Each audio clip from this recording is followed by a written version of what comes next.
Seiring dengan perjalanan waktu, segala sesuatu pun berubah. Nama-nama benda dan tempat juga berubah. Demikian halnya yang terjadi dengan negeri Al-Ahqaf, yaitu negeri yang terletak antara Yaman dan Hadramaut. Negeri yang dikelilingi dengan pegunungan yang terjal dan jurang-jurangnya yang curam, yang terbentang luas di sekitarnya padang pasir yang tak berujung. Sepeninggal Nabi Nuh alaihissalam, datanglah bangsa Ad dan menempati negeri itu. Mereka berbadan besar, gagah, dan memiliki bala tentara yang tak terkalahkan.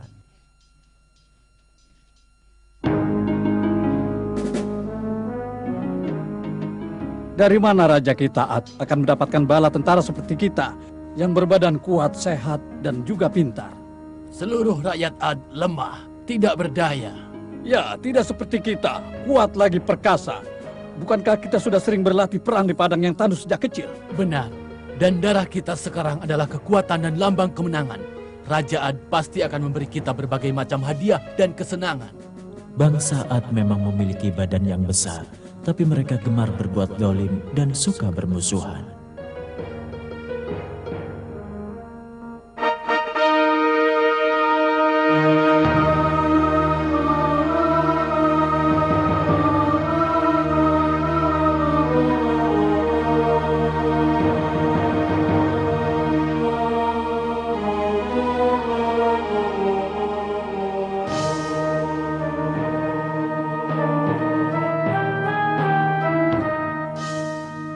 Hai, tunggu. Ini dia hadiah buat kita. Ada 2 buah kotak yang penuh dengan permata. Wah, alangkah besarnya hadiah ini. Hidup raja!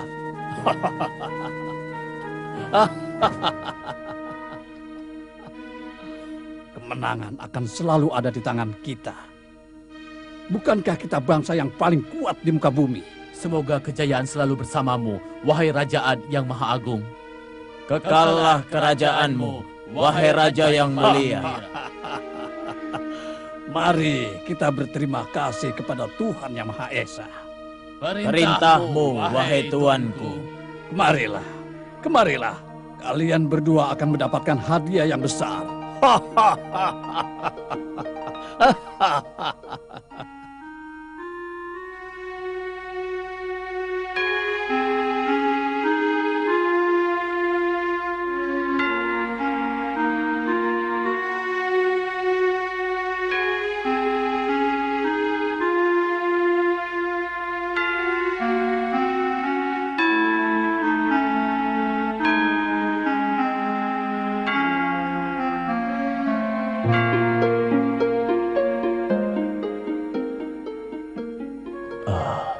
Malam ini mereka akan berpesta pora menyambut kemenangan. Di depan Tuhan-Tuhannya, mereka berpesta pora.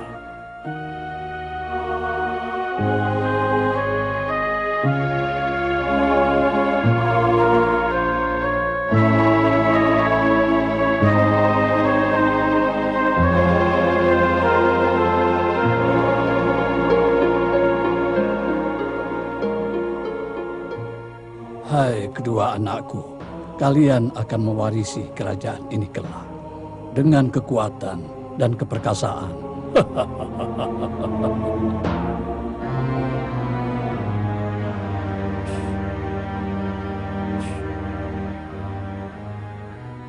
Pesta kemenangan itu memang meriah, tapi apakah Tuhan-Tuhan ini yang berperang lalu menang? Atau apakah bala tentara yang kuat dan setia dengan Raja Ad?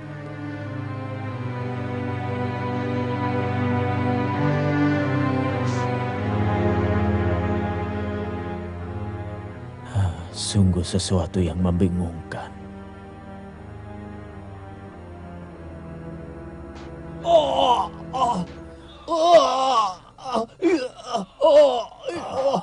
Sungguh kasihan budak-budak itu. Apa yang terjadi dengan keluarga dan anak-anaknya yang mereka tinggal pergi ke tengah-tengah padang pasir yang ganas untuk membangun istana Raja Ad? Benar-benar pemandangan yang sangat mengenaskan. Kita tidak dapat lari dari siksaan ini, kecuali kita lari dan bergabung dengan orang-orang pun. Terserah kau, wahai saudaraku. Memang kezaliman yang menimpa kita ini sudah melampaui batas. Ya, aku sudah tidak tahan lagi di sini.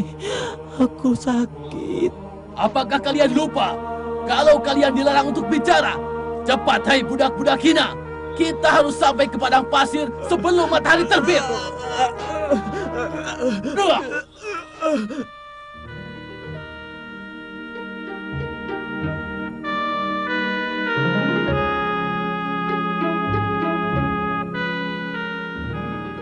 Apakah kalian melihat Hud? Ya, dia ada dalam gua.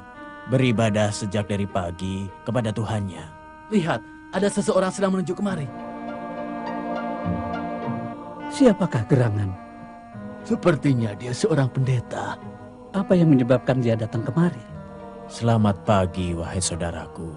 Apa yang menyebabkanmu datang kemari, wahai pendeta? Aku mencari Hud. Hud? Kenapa? Apa yang kau kehendaki darinya? Tolong, antar aku ke sana.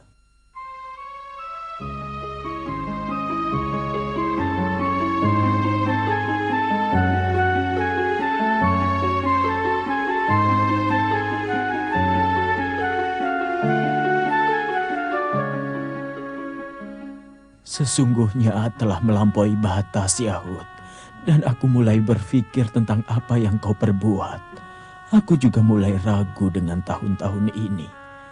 Setiap kali kami memohon kepadanya, setiap kali pula kejahatan bertambah.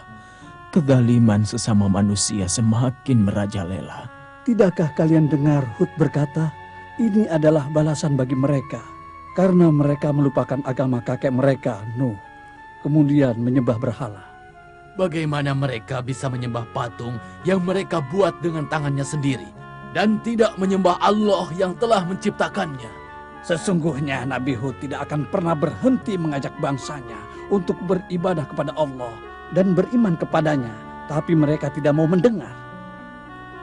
Tidak ada yang kau ucapkan kecuali kebenaran, wahai Hud.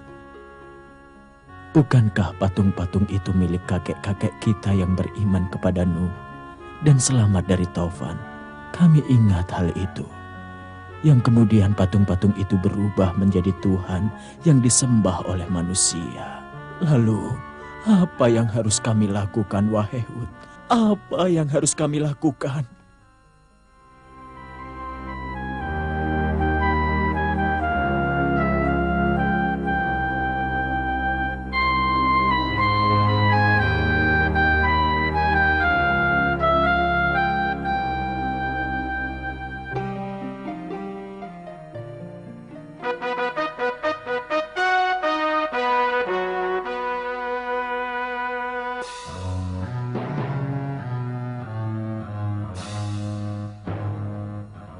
Wahai kedua anakku, pergilah ke raja-raja yang ada di muka bumi ini dan katakan bahwa kerajaanku adalah kerajaan yang paling besar.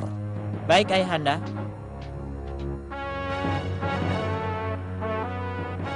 Wahai tuanku, telah datang seorang penggembala membawa hadiah buat tuanku. Hah? Seorang pengembala dengan membawa hadiah untukku? Suruh dia masuk. Kira-kira siapa dia? Dia adalah Hud. Apa yang menyebabkan dia datang kemari? Dan lihat batu apa yang dipegang di tangannya itu.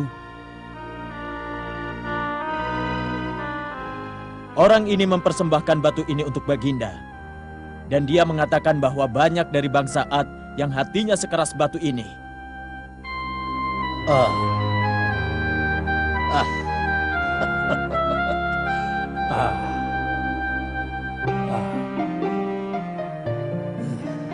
Apakah orang ini mengatakan bahwa kita memiliki kaki yang sangat keras dan kuat seperti batu yang mulia ini? Luar biasa. Apa yang menimpa raja kita? Mengapa ia mengatakan bahwa batu itu mulia, padahal itu hanya cuilan batu pegunungan? Apa raja tidak memahami apa yang dimaksud oleh Hud dengan ucapannya itu? Ia mengatakan bahwa hati kita lebih keras daripada batu. Ini suatu penghinaan. Mungkin juga kalau raja belum mengenal Hud.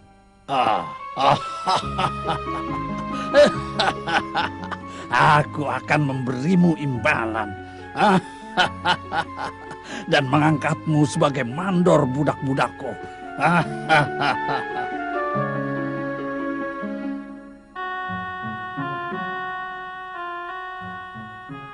Kami sangat bersyukur kepada Tuhan karena telah mengutus kepada kami Nabi Hud. Kamu begitu baik kepada kami. Kamu memberi makan kami, ketenangan jiwa dan nasihat-nasihat dengan lemah lembut. Kamu mengajak kami untuk menyembah Allah yang Maha Esa dan berpegang teguh dengan wasiat-wasiat kakek kami Nabi Nuh. Kami tidak menemukan di bangsa kami orang yang lebih adil dan lebih baik darimu. Budak-budak itu banyak mencintaimu, dan kamu mengajak mereka untuk beribadah kepada Allah dan meninggalkan Tuhan-Tuhan kami.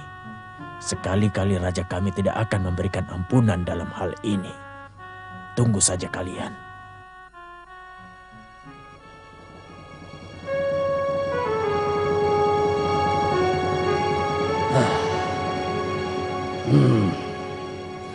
Jadi begitu yang kamu buat, hai Hud. Kamu mengajak manusia untuk menyembah Tuhan yang tidak kamu ketahui. Dan memberikan kepadaku cuilan batu pegunungan yang aku anggap mulia.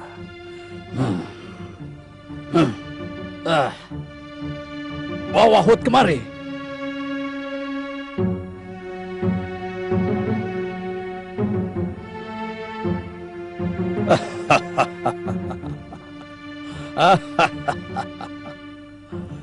Sadarkah kau, Hud, bahwa Tuhan kami telah menimpakan kegilaan kepadamu sebagai balasan atas perbuatan dan perkataanmu kepada manusia. Kemudian, sekarang kau mengajakku untuk meninggalkan Tuhan ayah-ayahku, kakek-kakekku, dan menyembah Tuhanmu.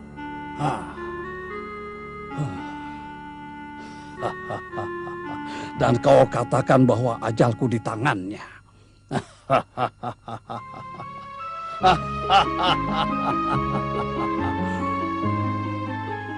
Penjaga, Perintah wahai tuanku. masukkan para tahanan itu.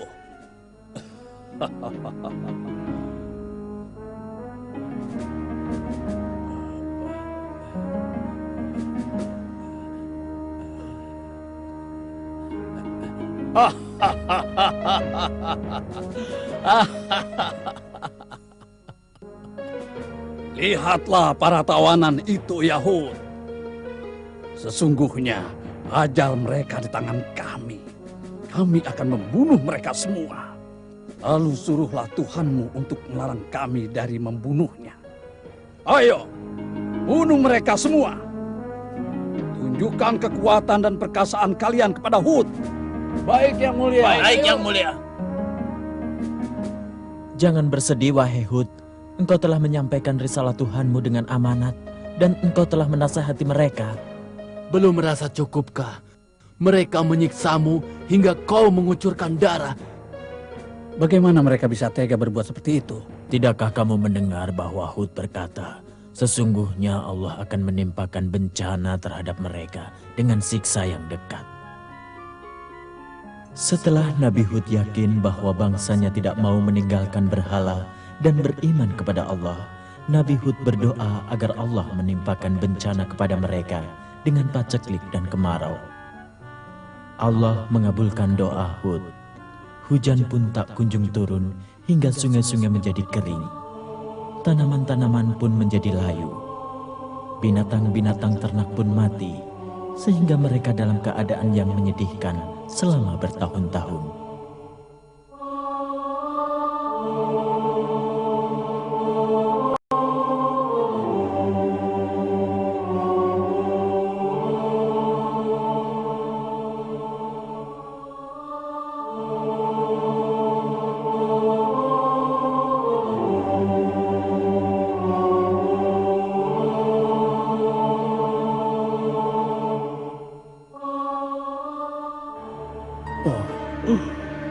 Wahai Tuhan kami, 7 tahun kemarau telah kami lalui. Kami selalu memohon kepadamu, mengharapkan rahmat-Mu. Tolonglah kami. Tolonglah ya Tuhan. Tolonglah kami. Tolonglah ya Tuhan. Kami tidak bisa berbuat apa-apa. Tolong kami ya Tuhan. Mereka berdoa kepada Tuhannya. Sungguh raja yang zalim, sombong dan otoriter. Allah telah mencobanya berserta bangsanya dengan murkanya. Tapi mereka tetap menyembah patung-patung yang bisu itu. Bukankah aku juga pernah menjadi pendeta? Tapi Hud telah memberiku hidayah, sehingga aku bisa beribadah kepada Allah. Segala puji bagimu ya Allah.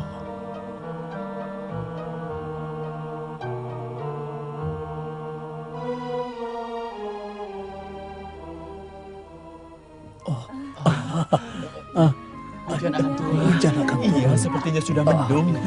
Tuhan telah mengabulkan doa kita. Awan sudah kelihatan bertanda akan turun hujan deras. Iya. Dalam waktu dekat, Allah akan mendatangkan siksa pada kalian. Demikian Nabi Hud berkata.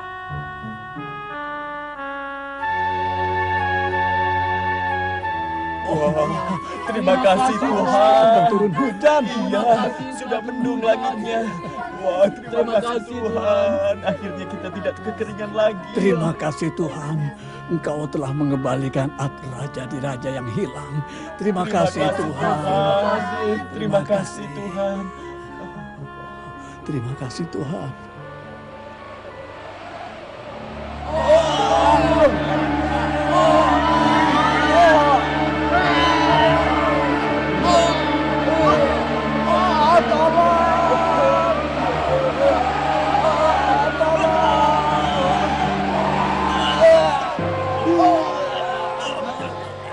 Angin azab pun datang. Ia menghancurkan segala sesuatu yang ditabraknya.